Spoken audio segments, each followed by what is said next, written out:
I'm Leon Hong, the chair of the DNC Asian American and Pacific Islander Caucus, and I have.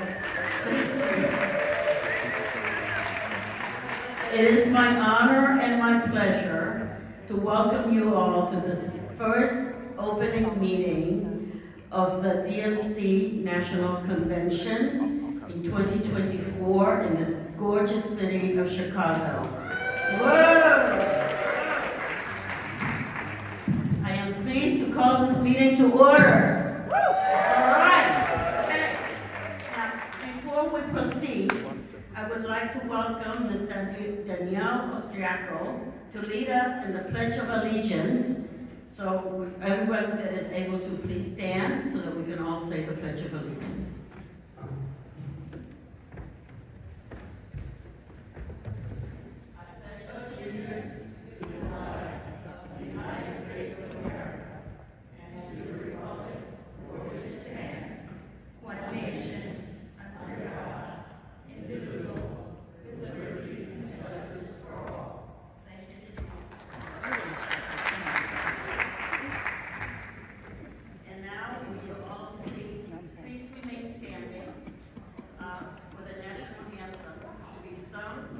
By Denisa Jadal.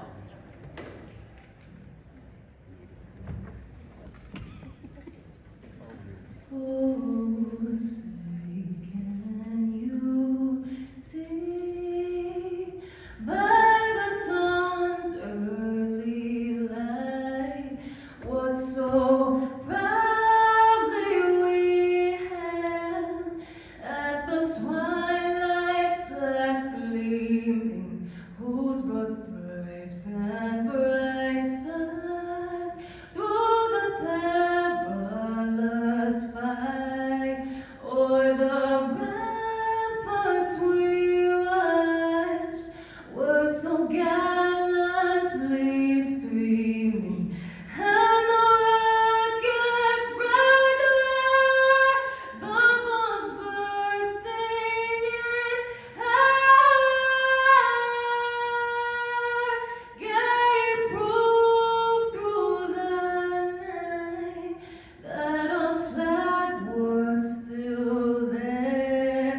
Oh, say does that star-spangled banner yet wave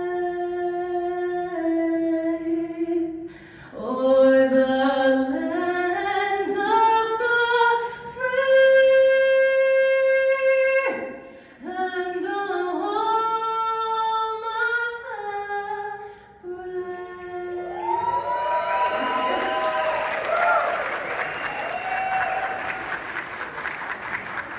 That is so beautiful. Thank you, thank you, thank you, thank you. So I appreciate you all very much for coming in at such an early hour. But before I continue, as a point of personal privilege, I want to thank a small group of very fierce Chicago AAPI community and business leaders who brought you the amazing Taste of Asia yesterday. So give me a show of hands of those of you that were there yesterday. All right. Do you all have a great time? Yeah. Right? Yeah. So please join me in thanking the planning committee led by Aurora Austriaco. Please stand up.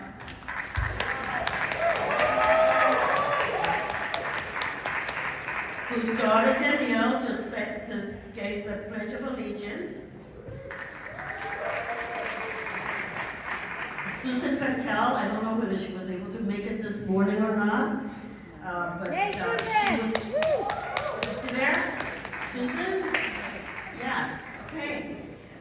Susan is the one that managed the whole thing, the whole process. George Mui, who pulled all of us together to make this happen. Kelly Kim, stand up, Kelly. Who kept everyone on task. And most especially, I want to thank all the Chicago AAPI Chambers of Commerce and AAPI community organizations that came together in a space of 3 months. I'm telling you, this is a humongous task. They did it in 3 months. So this is fantastic. So huge kudos. And so will all of you that were part of that event yesterday, please stand up so that we can all recognize you.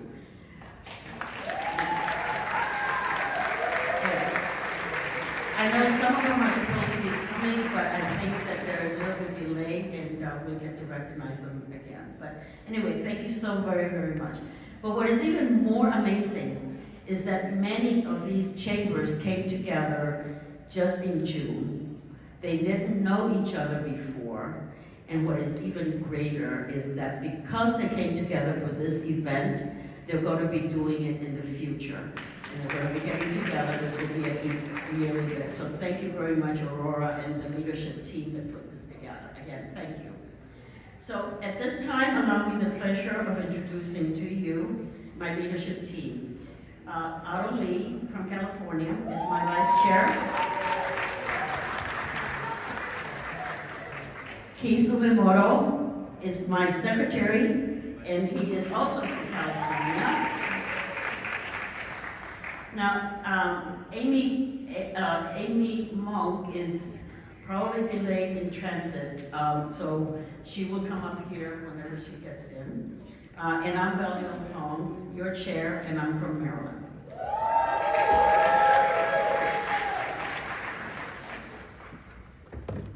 As I look across this room, I feel such joy in seeing all of you, all your beautiful faces here, and this one of the most significant and historic political events in the presidential cycle.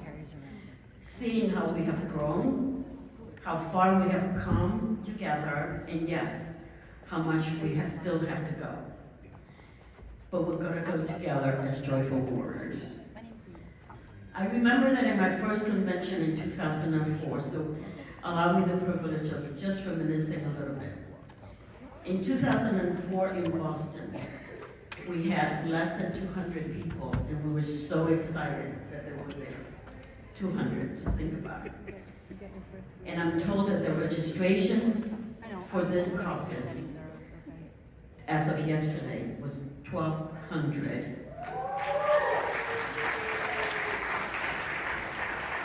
But that's not including all the delegates. So if you add the delegates, that's 1,600. So give for yourselves a round of applause. We have grown.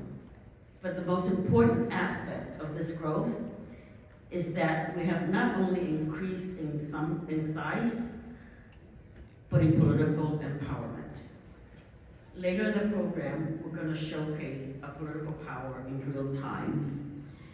And we have in the House a number of elected officials. To begin with, I'm going to recognize Judy Chu, the chair of our PAC. Judy will offer us some remarks in a little bit. And I think I have a number of other elected officials. Will you just please stand up at this moment so that we can recognize you.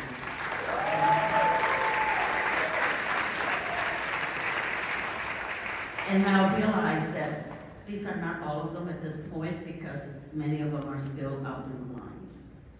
So let me continue to compare the then and now. 20 years ago, in 2004, we had 8 DNC AAPI caucus members, just 8. And of those 8, only 6 were elected. 2 of us had to be appointed in order to be able to form a caucus. And we were able to form a caucus thanks to the vision and the persistence of my officer here, Keith Umemoro. Keith, please stand up.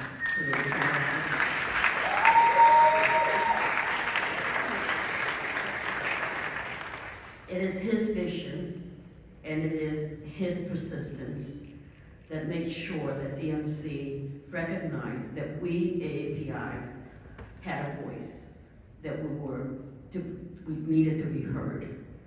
but it wasn't easy, and I remember that fight. So thank you, Keith. Fast forward, 20 years later, we have 32 members, of whom 29 are elected DNC members or their state party chairs or vice chairs. Just think about that. And that in itself is worth celebrating. Will the AAPI party chairs and vice chairs that are here please stand? I don't know.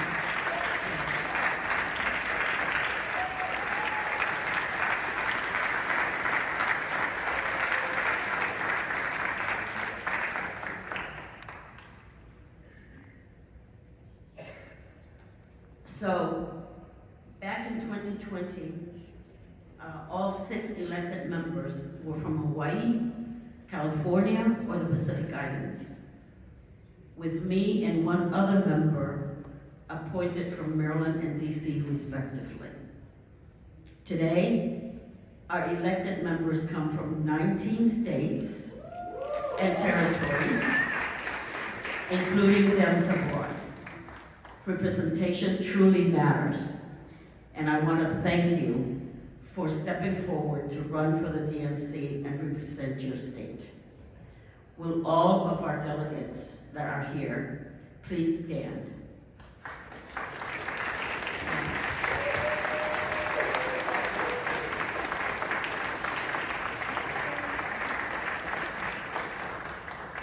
On behalf of our caucus and the DNC, we're particularly happy to welcome the delegates to the convention from our 50 states and territories. I understand that at this convention, each state has elected more AAPI delegates than any previous convention. Will all the AAPI delegates of the convention please stand to be recognized? I'm going to have you do your exercise this morning.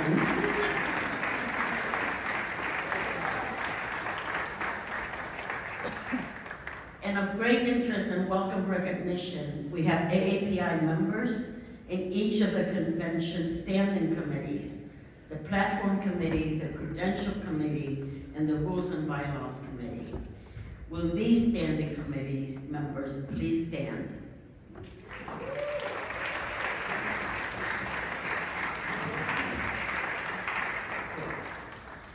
So all of you respected community leaders who are joining us for the first time in person, in an in-person convention since 2016 in Philadelphia.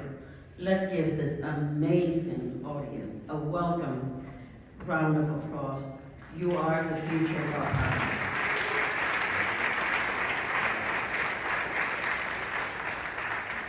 So this convention has a special historic significance because for the first time in American history, we celebrate having the first Asian American and the first Black woman to be officially nominated for President of the United States for a major political party.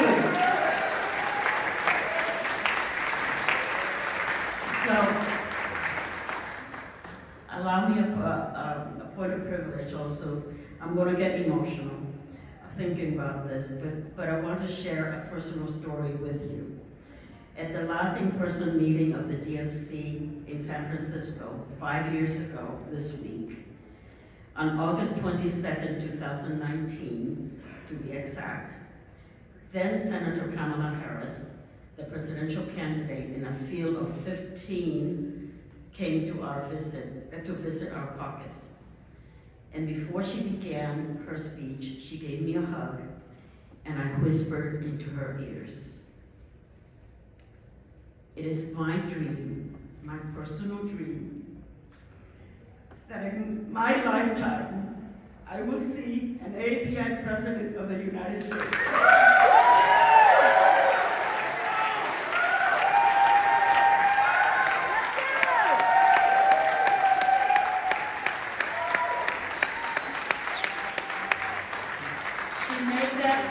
She made that come true partially and became the Vice President of the partially. I said, one more step, one more step. And how wonderful the Biden-Harris administration has been. History will remember this administration as being one of the most consequential in recent times. We could rightfully spend hours talking about all the accomplishments in the past 4 years, from roads and bridges to bringing manufacturing and jobs, lots of jobs, back to this country, to investing in climate and the environment, to protecting our most vulnerable, to lowering costs of prescription drugs, to doing away with hidden junk fees, to, and I could go on and on and on, but I think I would take the rest of the day to do that. So we're not going to do that. But we're still not going to be able to enumerate everything that has been accomplished and all the good things they have done for our country. What is unique about our president and our vice president is that they care about us. They protect all of us and made us more visible than ever. Not just the rich and the mighty, but each and every one of us. Unlike the challenger, who only cares about himself and promised his billionaire friends that he would give them tax cuts, and who despise people like us, like you and me, people of color, immigrants. He would roll back the progress that we've already made under President Biden and Vice President Kamala Harris, the progress that we made together. So yes, this is why we must fight, and coming out of this convention, we must fight to win.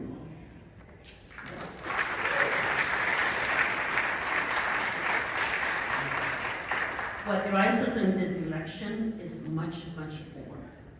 It is the fight to protect our freedom and our rights, which were chipped away in the courts. It is a fight against the threat of potential movement towards totalitarianism, much of which is laid out in Trump's Project 2025 roadmap. If you read this Project 2025, you will agree with me that this is an existential fight against what the other side wants to do. It is a fight against the living conditions and the terrors that many of us immigrants fled from our birth country, myself included. Indeed, this is an existential fight for our American way of life. Congressman Ted Lieu is going to talk about the Project 2025 task force that he's leading in Congress a little bit later. But this is a fight we must win. We have to win. So we must fight to win. This election deserves no less. In a fight to win any election, there's a three-legged stool, and each of the legs is equally important in order for the candidate or the ticket to win. With the candidate at the center of that stool, the three legs we must have in equal measure is money, votes, and communication or messaging. Clearly, we have to start with a strong candidate, and we have that, don't we? We have the Harris-Walz ticket, which is by every measure as strong a presidential candidate, a presidential ticket as I have seen in my lifetime. And no, I'm not biased at all. In less than 4 weeks, the Harris-Walz ticket has consolidated coalitions not previously seen. The enthusiasm meter is off the chart. We're not only getting our traditional base of Democrats enthusiasm, it is accelerating to watch the one-upsmanship of every group that can be formed in trying to outdo each other. And this friendly competition is highly contagious. We have groups supporting Kamala that are not only non-traditional, but actually lots of fun. Just think about it, including Cat's Lady for Kamala. And most important, our youth. Our youth is once again re-engaged, in large part because of the genuine authenticity of both the Vice President Vice President Kamala Harris and Governor Tim Walz. So excited that joy has re-entered our political discourse. And while we uplift our political candidate, we also uplift each other. And we volunteer, and we donate, and we shout it out from the roof, at the top of our lungs from the rooftops. In short, we commit to fight to win. So how do we capture this unbounded enthusiasm and translate it to the secret sauce that will allow us to fight to win in November? How do we harmonize all three legs so that one of the three legs is not larger than the other, or that it doesn't fall shorter? Else the whole campaign would be wobbly. And that is where a campaign visionary strategist plays the most central role. Because it is so critical for us to win this election, because not winning is not an option. We have created a program for you these 2 days that explore all three major components of our fight to win. Later in this program, one of our panels will talk about the outsized role that the media has traditionally played in shaping our national political message in recent times. In recent times, AAPIs have started to own media outlets and communication firms. Some are influencers in modern social media. Some are enrolled as an opinion shaper that we have started to see ourselves and hear our political voices. This panel will explore the very complex, multidimensional, and multimodal role of political messaging. We have 2 more panels today. Both of them highlight our strong belief that our young leaders are our future. Our youth leader panels will talk about this new energy that is all around us, especially amongst the brat generation. Brat.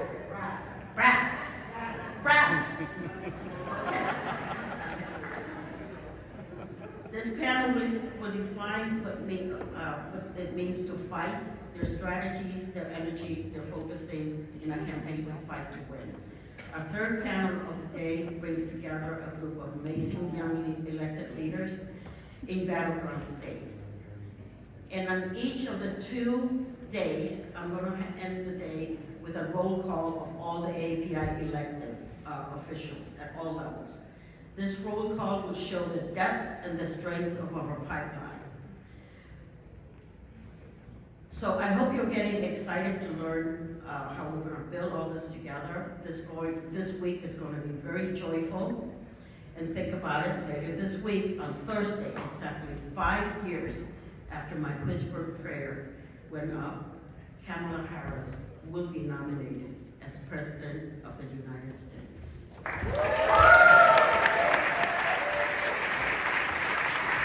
And when Kamala Harris and Tim Walz win in November, not only will my personal dream come true, but our collective dream, hope and desire for a better future for our country and community and families will come true.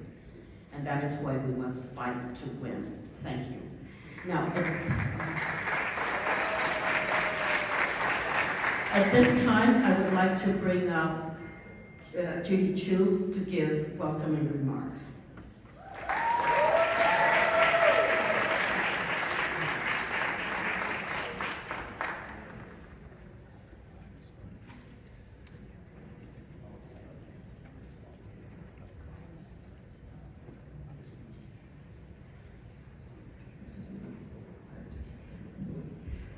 Hello, AANHPI Democrats.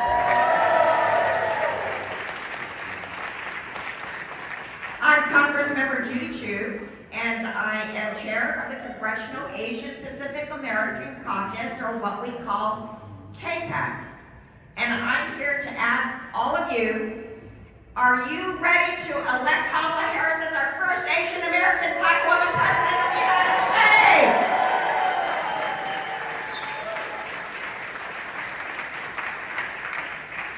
Well, I am so thrilled to welcome each and every one of you to our AANHPI caucus meetings as we kick off the 2024 DNC convention.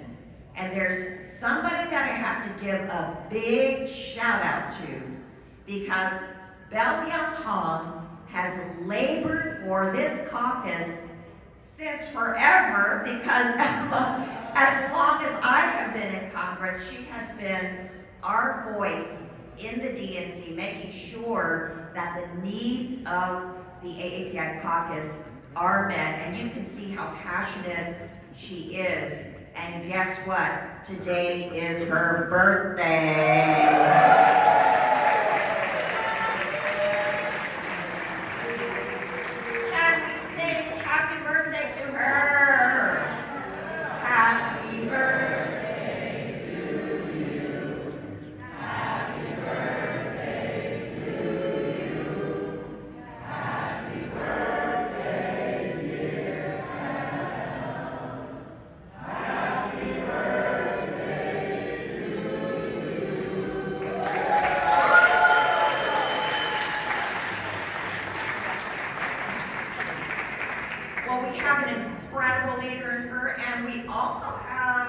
Our DNC Vice Chair, Senator Tammy Duckworth.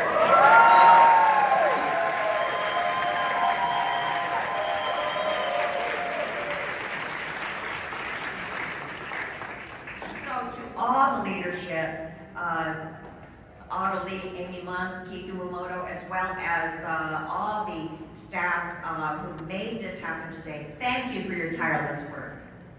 As chair of KPAC, I'm so proud to follow in the footsteps of leaders like Norm Mineta, Robert Underwood, and Patsy May in leading this caucus. And by the way, how about that quarter with Patsy May's face on it?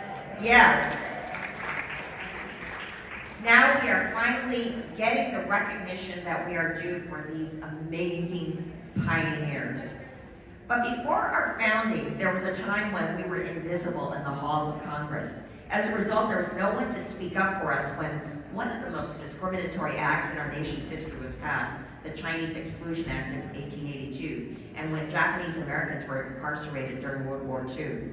That's why it is so significant to see the immense growth of our power. Today, we have 22 AANHBI members of Congress and 79 KPAC members. This is a historic high.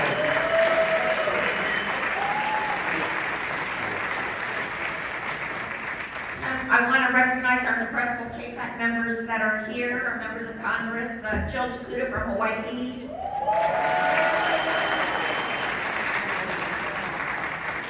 Roger Krishnamurthy from Illinois,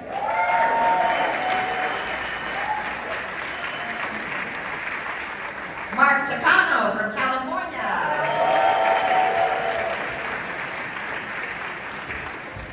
and of course we acknowledge our wonderful Senator Tammy Duckworth.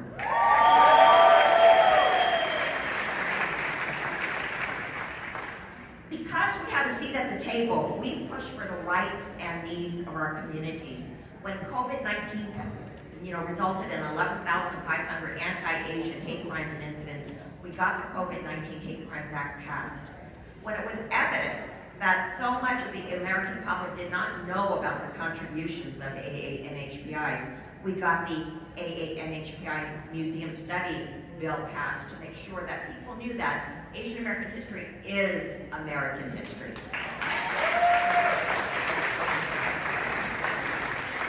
When Trump targeted Chinese researchers as being spies for China through his China Initiative, we pushed back and we got that China Initiative to be ended. And we are still pushing back on Republican efforts to revive it. And now anti-Asian alien land laws that prevent Chinese nationals from owning homes proliferate. But we've successfully fought to keep these provisions out of major pieces of legislation going through Congress.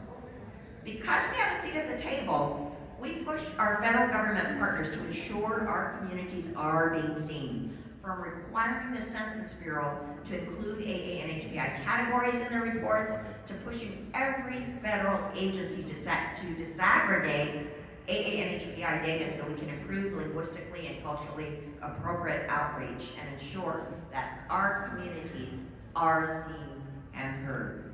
But there's still so much to be done. We must protect and strengthen diversity, equity, and inclusion initiatives, and affirmative action. We must address unique challenges faced by NHPI communities. We must fight to achieve language access, health equity, and economic justice. We must continue to support our immigrant communities, and that's not just in Congress, but in states, cities, and towns across the nation. Our voices and votes on these issues must not be ignored. AANHPIs are the fastest growing racial group in the United States, and as a result, the fastest growing voting bloc. Yeah. Not only have we claimed our seat at the table, but today we are making a difference in the battleground states like Nevada, Philadelphia, and Georgia. And I expect them to be made again. Can everybody from these 3 states please stand? Because we know you are the key of our success.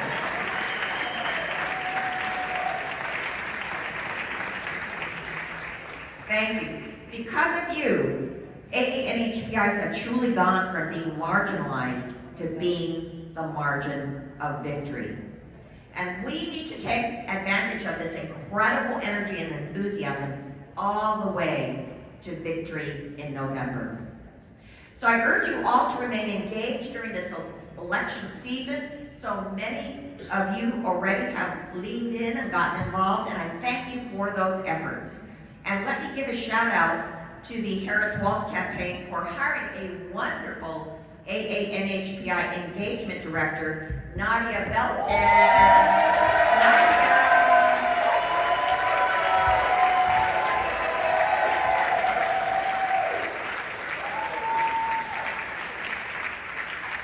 I tell you, she has already made a huge difference being right there on the ground to make sure that our needs and our voices are being heard. So for those of you who haven't gotten engaged yet, I encourage you to connect with Nadia and to do everything you can to organize test banks, phone banks, knocking on doors, postcards, fundraisers, and anything else you can think of to get out the vote and ensure we are once again the margin of victory in 2024. So thank you, and I look forward to building our community's power with you throughout this week and onwards towards November. Thank you all so much.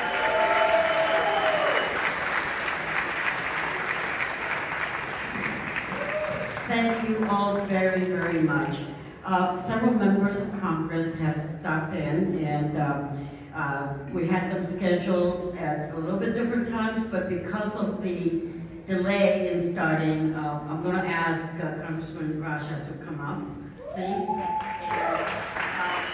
We do have panels for you, but there's going to be a little bit delayed because we have a very, very important visitor that's coming, and as soon as that person comes in, we're going to have to stop proceedings, okay?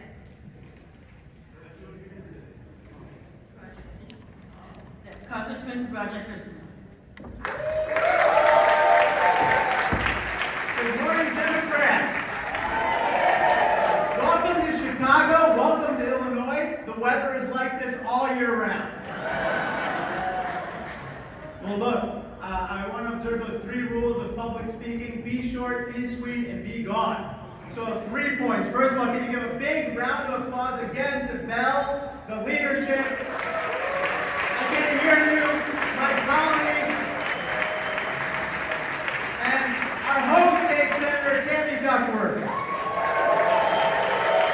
That is a crowd-pleasing line in this room. Second point, I want to say a big thank you to all of you for taking time out of your busy schedules to be here. Because why? We need to win this election and elect our first AANHPI President of the United States of America, Kamala Harris. There's that old saying in Washington, D.C., if you don't have a seat at the table, you're on the menu. We can never afford to be on the menu. We are pulling up our proverbial seats to the table, and now it's time to eat.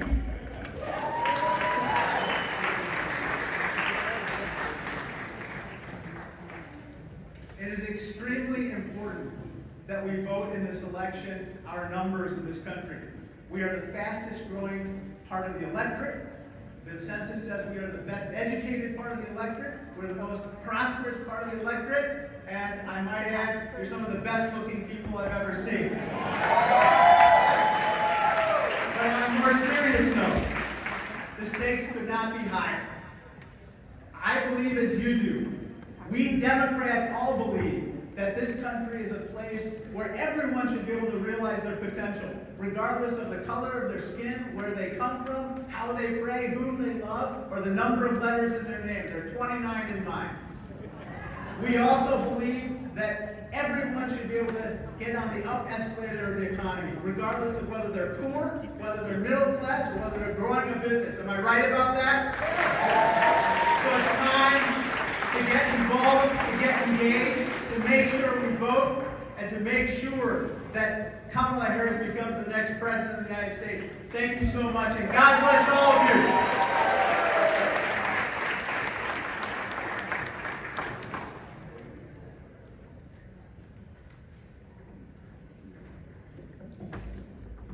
In case you wonder where Bell is, we are getting ready for the special guest coming up as we speak right now.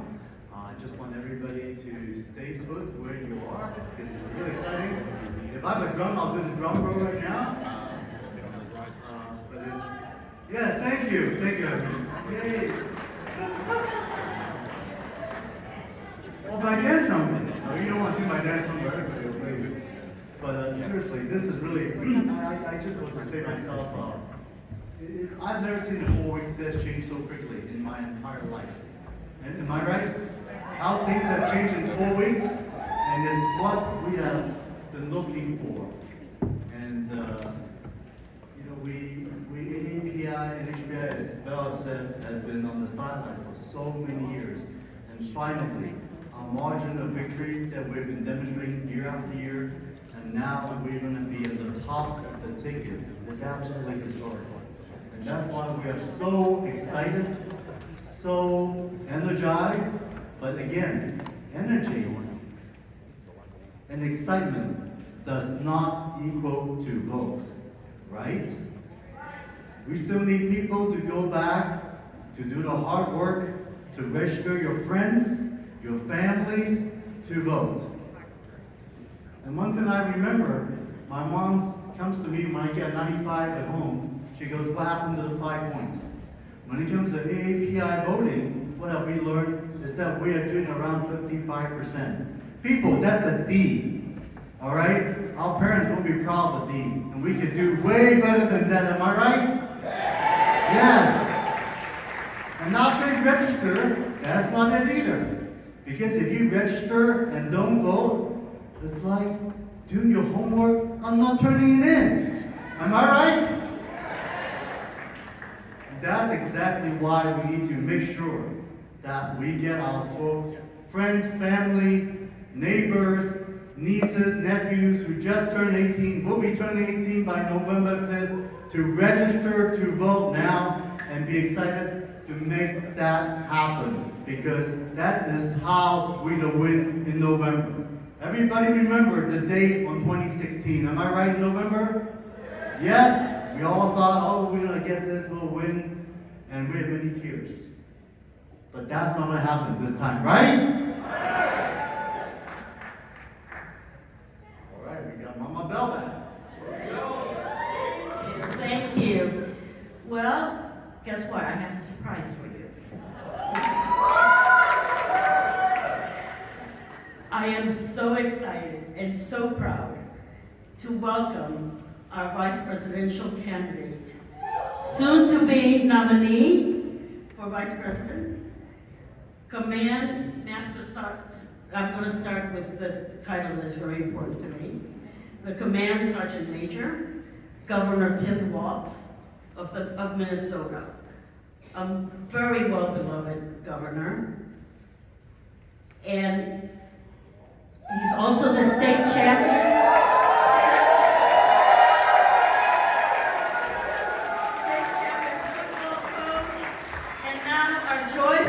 Warrior. Please welcome Governor Tim Walz of Minnesota. Thank you.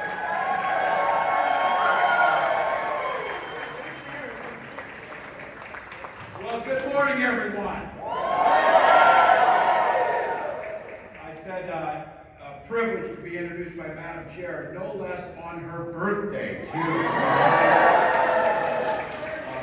Incredible. I also think in here, there's somewhere in here is someone I had the privilege of serving in Congress with. Is Representative Judy Chooser around here somewhere, I believe. And I believe Representative Dakota is here too from Hawaii. So they're good to see you. We did not get to serve together, but grateful to see you from the House. From the House, a person of the House. So, well, first of all, thank you all. Thank you for being here. You might have seen a few people are kind of excited across this country for Kamala Harris. What they've seen is what you've known in Kamala Harris, a deeply kind, visionary, effective leader. She's taken that message. We were in a bus traveling around Western Pennsylvania yesterday, and folks are showing up in huge numbers, whether it's at baseball fields or in the Sheets Quick Trip, wherever it was. Saturday, I was in Omaha, Nebraska. One of the largest crowds I've seen there. 4,500 people showed up. All across this country, and they were showing up. In Las Vegas, Nevada last week, 12,000 people filled an arena. 4,000 people stood in 109-degree heat to try and go to that. And the director out there, Shelby, of the state party in Nevada, used that as an opportunity to sign up 5,000 new volunteers. So for each and every one of you, whether it's in elected office, whether it's working inside the caucus, it's all the same reason that you're here, that they showed up in that heat, they showed up in Omaha, they showed up in Pennsylvania, they showed up out in Arizona, they showed up in a field in Wisconsin. They all showed up because they love this country. That's why they showed up.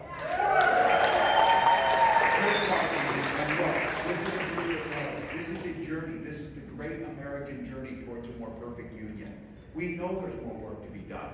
We know there's challenges in front of us. These are hard things to tackle, but hard work can be joyful work. Hard work can be happy when you're doing it. Hard work can be about making sure we're inclusive to everyone so that it truly means everyone. So you've watched Vice President Harris over the years. You said, Mark, good to see you. I didn't know you were here. Good to see you, my friend. Senator Mark, good to see you. Oh my goodness. The mic. These two, these are national treasures. Keep them. So, but people showing up to do that work. And you see an economic plan that talks about something for everyone, where everyone can thrive. And this idea, I listened to her say this yesterday to a group of people in Pennsylvania. She said the mark of a leader or strength, it's not a strong leader to beat someone down. A strong leader puts people up. A strong leader. You have watched this, but you know in this room that Kamala Harris is that strong leader.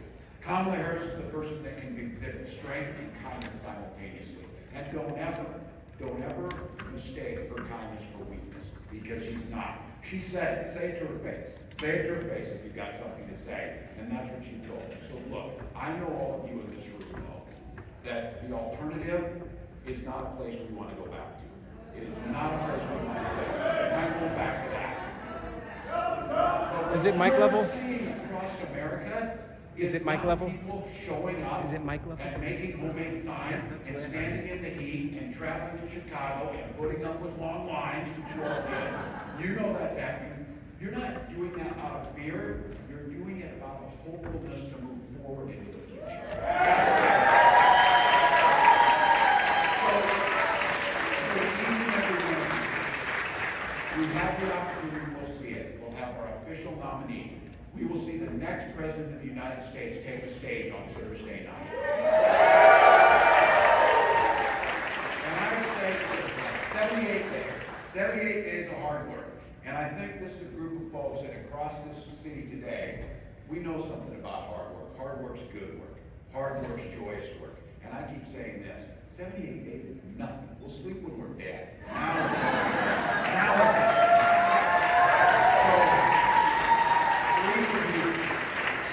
Let's wake up on that 79th day. Let's wake up and look into the eyes of your children, look across to your neighbors and think, my God, we have a woman president. We have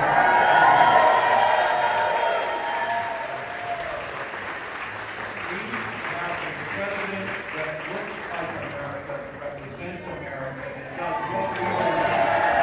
So each of you, thank you for your work. It is a privilege to be on this ticket. I know what my responsibility is. We've got her back every step of the way. She'll take care of the business she needs to go.